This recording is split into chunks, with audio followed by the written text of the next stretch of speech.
जय Hind cadets, welcome to cadet diaries.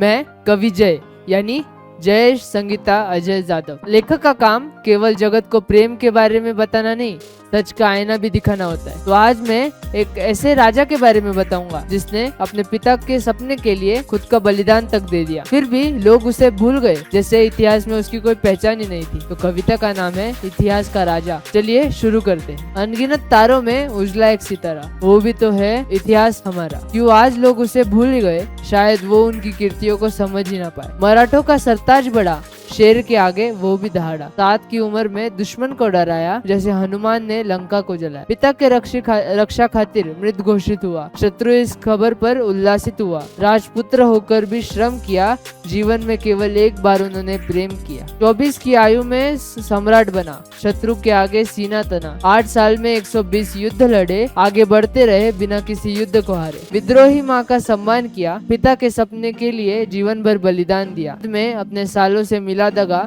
Maratha साम्राज्य डर से कांपा। जालिमों ने राजा के हाथ पैर बांधे, स्वराज के सपने खातिर हो तक गए अंधे। आंखों में जलती सलिया डाली, मुख से फिर जीवा भी निकाली। उनके दर्द को अमर बनाया, खून सने शरीर पर नमक लगाया। प्रजा चाहती राजा उनका लंबा जिए, 32 का था सिर्फ वो, नीच ने उसके टुकड़े कर दिए। फिर उन टुकड़ों को नदी में बहा दिया। बेचारा राजा, ना उसे अग्नि दहा दिया। महाराज को कतरा कतरा तोड़ा, अरे फिर भी उसने धर्म ना छोड़ा। मौत की आंखों में आंखें डालकर हंसता रहा कि दुश्मन का उत्साह बिखर भारत को वीरता की एक अलग मिसाल दी। 11 मार्च 1688 में उनको वीरगति प्राप्त हुई। इतना करने के बाद भी अंधेरे भरा अज्ञान था। अरे उसने 14 भाषाएं सीखी, सोचो वो कितना महान था। काव्य लिखने वाला वो एक साहित्यकार, उसके बलिदान को मत जाने दो बेकार। सर सेनापति उसका हम्बीर, साथ खड़ा उसके खंबीर। राजा का तेज जैसे रवि था, परम मित्र उसका कलश कवि था। कवि जय कहता राजा सर्वमान था,